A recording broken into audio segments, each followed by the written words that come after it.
It's about 4:30 p.m. on Sunday, April 21st, 2024, and two of the bigger lambs, they got out. They were on the other side of that fence trying to get back in. I tried to lower the wire for them. They didn't want to cross it. I don't think they could see the wire, and so I ended up just opening up the edge of the gate a little bit and chasing them through it, and they ran right through back to their mamas. Little babies can't be away from their mamas for a little bit while. Yesterday it rained all day. Yesterday we got almost 2 1/4 inches of rain. For you in metric land, they don't know what an inch is. So 2 1/4 inches starts from the tip of my finger and down a little bit past my second knuckle. So that's about 5 centimeters, a little bit more than 5 centimeters. 2.54 inches per 2.54 centimeters per inch. That's how it works. So we got plenty of rain yesterday. I'm told that if the water is absorbed and it doesn't run off, you can almost multiply it by 1 to tell you how much grass you're going to get from that rain. Each inch of rain is about an inch of grass. So we should get 2 1/4 inches of grass this year from that rain. I did come out here in the middle of the storm. It didn't stop raining all day long. It was raining heavy. I found a period of time when it wasn't raining so much and moved the cattle. And I didn't notice that there was a lot of runoff going on. So I think the ground was absorbing most of it, thanks to the vegetation that we have in place in the ground. The 2 younger lambs that we adopted, they're going to be back at the house. We're going to try to feed them 4 times a day.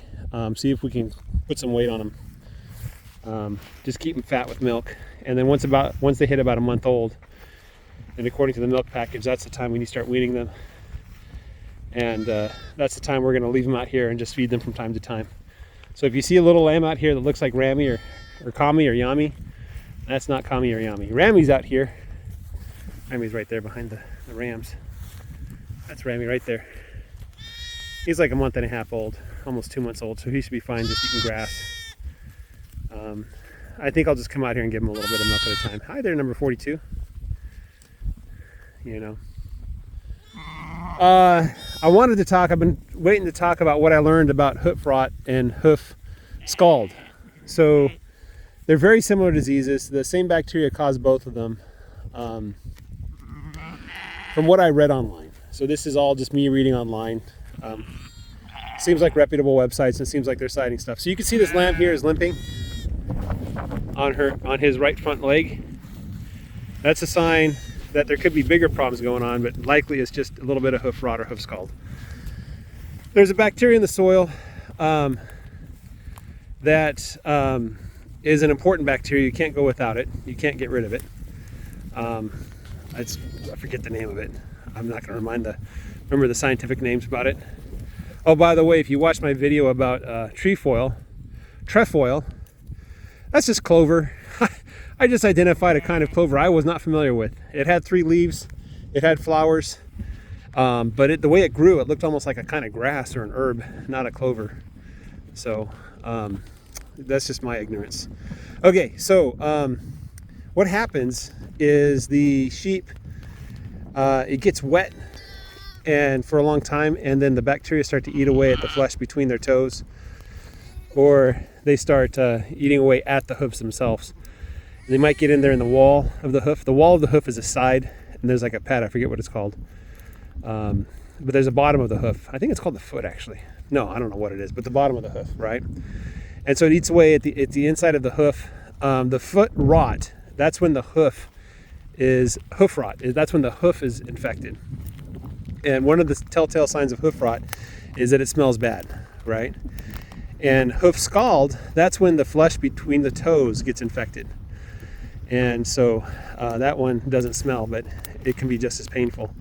And the signs that they have hoof scald or hoof rot is that they limp, right? Now, the limping can be severe. It can be barely noticeable.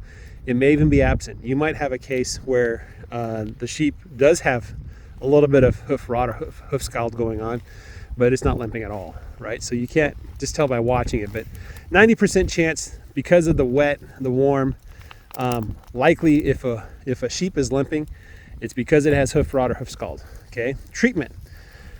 The treatment for hoof rot or hoof scald is very simple. You can do a couple things. Copper sulfate is a popular solution. I think 5 or 10% of that. I've read various sources both ways. You can use zinc sulfate. I think people like zinc sulfate more because it doesn't affect a metal. And so zinc sulfate is a good option as well. Did that sheep just lose his tail? I still got tail nibblers, don't I? Anyway, hoof rot, hoof scald, zinc sulfate, copper sulfate. And for an acute case, you just got one sheep you want to treat, you're able to catch the sheep, you spray the hoof down. There's a paste, I'm going to buy the paste that you could put, better for hoof scald than hoof rot. And then you wrap it, and then when the wrap comes off, the treatment should be done. So that's another way to treat it. Preventatively, what you can do also to treat a large number, what you can do is do a foot bath. And what they're supposed to do is they're supposed to sit in that foot bath for 15 minutes with the solution. And there's a couple problems with that. Number one, sheep do not like to stand in water. And they'll probably just jump over the foot bath if they can. So you got to figure that out. There's various tricks people use. They put rocks in the bottom, or they might put like wool or something on top to trick the sheep into stepping into it. But you got to let them sit there with their hoofs submerged for about 15 minutes, right? And then you got to let them dry for an hour. So you need a place you can take the sheep and dry them off, right? And then once that's done, they should be good to go for a while. If they don't have a case of hoof rot or hoof scald, then you can do a 10-minute bath just as a preventative measure, and you don't really need to dry them off. Now, there's a lot of varying advice out there online, and from what I can tell, it looks like fairly recently, like in the last decade or so, in the United Kingdom, they started a campaign to try to eliminate hoof rot and hoof scald. And the way they're doing that is they're culling the herd. If a sheep gets hoof rot or hoof scald twice, then they're going to get rid of it. And they're doing some preventative treatments too.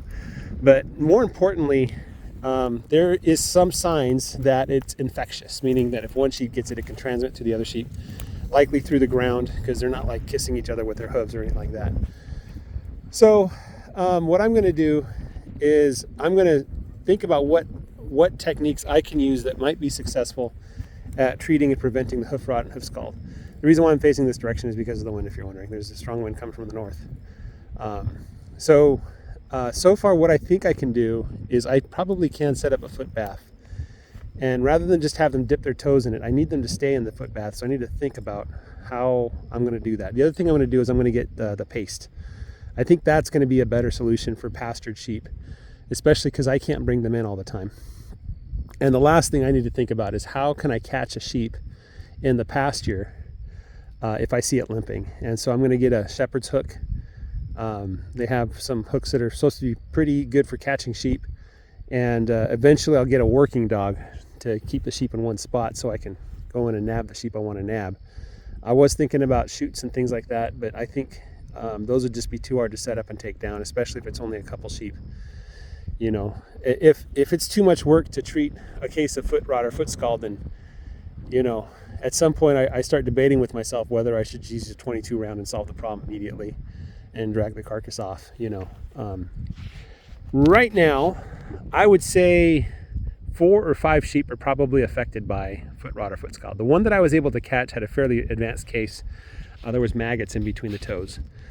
And so what I did there is I just took a towel and I wiped it down as best as I can. I sprayed it with iodine, that's another treatment. And then I sprayed the aluminum oxide, like liquid Band-Aid, on the hoof there. Partially so I can tag the sheep and I know which one it is, but also to kind of keep it dry and hopefully to prevent it from happening again. And so far that sheep seems to have recovered. I say that because he had a fairly bad case in 2 or 3 of his paws, of his feet. And I can't find him. I don't know which one it is. He was white, and I have a lot of white sheep, so I don't know which one it is. I have not had this problem with my St. Croix. I don't know if it's related to the hooves overgrowing. It probably is. There. Yeah, somebody nibbled on that. Is that the one that was nibbled at before? Probably. It's all dried out and stuff. Another thought I had was I probably need to run these guys through the chute once a week. So once a week, drive them back down to the pen, look at them very closely one at a time, address any issues that need addressing, and then send it back out for a week, you know.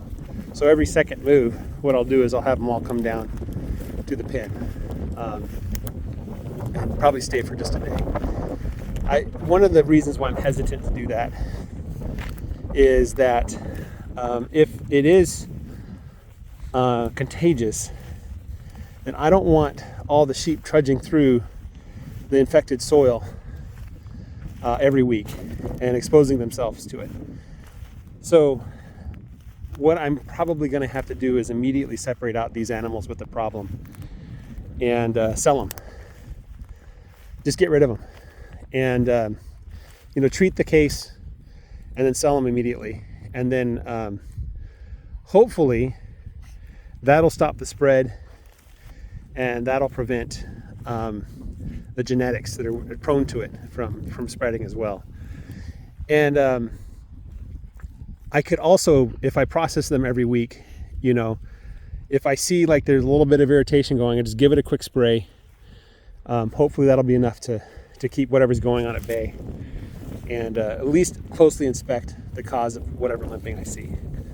So I think that's what I might do. So this week I might arrange a sheep drive. Let's see, we'd have to move these guys. I moved them on Friday morning. I have to move them Monday morning, so I'll probably do it Thursday evening. We'll do a sheep drive back to the pen, and then once they're in the pen,